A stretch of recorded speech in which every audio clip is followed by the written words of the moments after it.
मध्य प्रदेश शहर कांग्रेस कमेटी ने पंजीयन कार्यालय में ज्ञापन सौंपा। मध्य प्रदेश शहर कांग्रेस कमेटी ने बड़ी संख्या में कार्यकर्ताओं के साथ इंदौर के कलेक्टर ऑफिस स्थित पंजीयन कार्यालय पहुंचकर ज्ञापन सौंपा। मध्य प्रदेश कांग्रेस प्रवक्ता प्रमोद कुमार द्विवेदी ने बताया कि मध्य प्रदेश बस्ती क्षेत्र अधिनियम 1976 की धारा 3 के अंतर्गत प्राधिकरण द्वारा घोषित बस्तियों में 40 वर्ग मीटर तक के भूखंडों का मूल्यांकन और 35 वर्ग मीटर तक के भवनों का मूल्य मात्र 50% ही होना चाहिए। द्विवेदी ने आगे कहा कि marriage garden, nursing home, school और होटल जैसे व्यावसायिक संस्थानों को अर्ध व्यवसाय मानते हुए आवासीय निर्माण दर का 50% मूल्यांकन ही उचित रहेगा।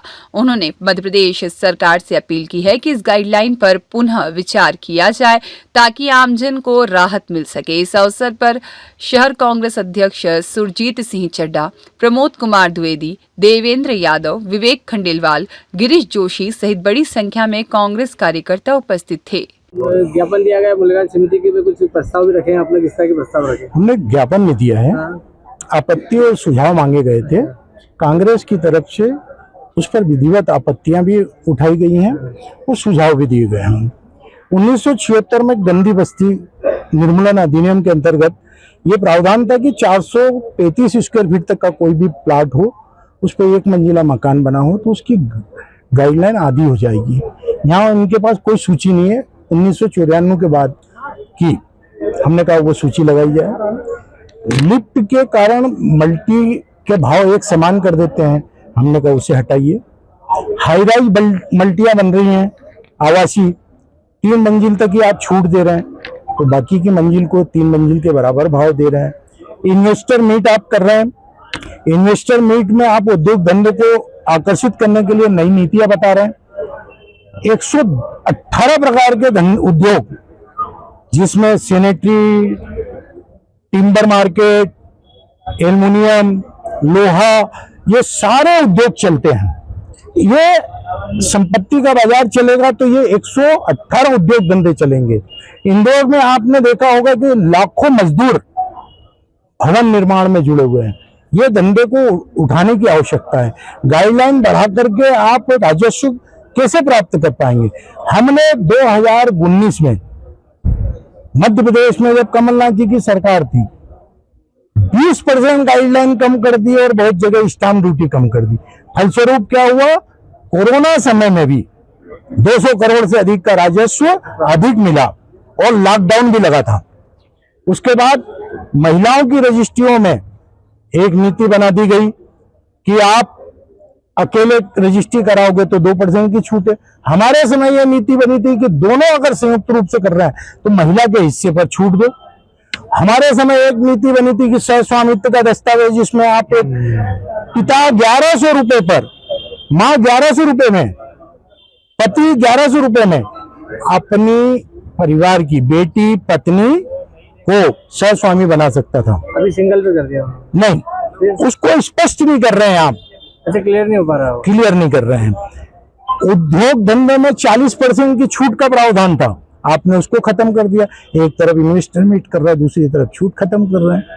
तो कमर्शियल को आप छूट दे रहे हैं मल्टी में, तो रेसिडेंशियल की भी गणना कीजिए कि 6ठी मंजिल से ऊपर बन रही है। इस प्रकार से हमने सकारात्मक सुझाव दिए हैं। और गरीब वर्ग के लिए पिछले दरवाजे से जो आपने बंद करे हैं दरवाजे, उस दरवाजे को खोलने की आवश्यकता है। क्योंकि मध्य प्रदेश में 2003 के बाद एक भी गंदी बस्ती की सूची आपने जारी नहीं करी है। सक्षम प्राधिकारी को हर साल सूची जारी करना चाहिए। 94 के बाद कोई सूची जारी नहीं हुई और वो सूची को भी लाभ प्राप्त न हो, इसलिए आपने उसको अलग से बताया नहीं है। हमने कहा उसे पृथक से बताएं।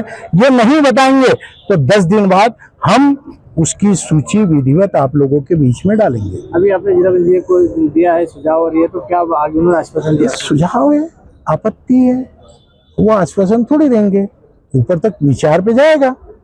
हमने अपना काम कर दिया, एक राजनीतिक दल के रूप में नहीं, इस शहर के आम नागरिक के रूप में, जिसका सपना घरौंदा होता है। चिड़िया घरौंदा बनाती है, तिनका जोड़कर, आम आदमी भी घरौंदा बनाता है। उसको पनाह मिले कानूनी, उसके दस्तावेज कानूनी रूप से पूर्ण बने, इसलिए हमने पहल की है और हम हर रचनात्मक पहल में हर विभाग में दमदारी के साथ जनता की बात रखेंगे। पिछले 10 साल से अभी तक उन्होंने सूची जारी कांग्रेस के प्रतिनिधिमंडल आया था, ज्ञापन दिया है, गाइडलाइन बड़ी को लेकर कुछ बताएंगे समस्या। हाँ, अभी शहर कांग्रेस कमेटी की ओर से ज्ञापन दिया गया है कलेक्टर महोदय के नाम से और संयोजक जिला मूल्यांकन समिति के नाम से। इसको हम कलेक्टर महोदय के संज्ञान में लाएंगे। कुछ बिंदु इसमें राज्य स्तरीय हैं तो उसके लिए महानिरीक्षक पंजीयन महोदय को ये भेजे जाएंगे। सारे सुझावों पर विचार करके यथोचित निर्णय लिया जाएगा। क्या क्या मांगे रखेंगे, क्या क्या जो मांगे थी, प्रमुख मांगे कौन सी? प्रमुख मांगे ये हैं कि एक तो गंदी बस्ती में ग्रीन बेल्ट में चूँकि प्रॉपर्टी के रेट कम रहते हैं तो उस पर कुछ छूट दी जाए। औद्योगिक चूँकि सरकार की नीति है औद्योगिकरण को बढ़ावा देने की, तो उद्योगों में छूट को बढ़ावा दिया जाए। साथ में जो आवासीय मल्टीज़ हैं उसमें 3 फ्लोर के बाद भी इससे ऊपर पे भी छूट दी जाए। ये प्रमुख मांगे हैं। अब आगे बढ़ाएंगे या अपने स्तर पे कुछ करने लायक है?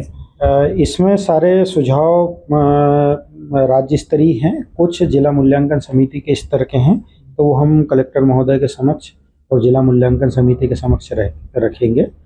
चूँकि ये पूरा निर्णय समितियों द्वारा लिया जाता है, इसलिए सारे निर्णय जो है वो कमेटी के सामने प्रस्तुत किए जाएंगे, सारे प्रस्ताव। नितिन सोलंकी की रिपोर्ट।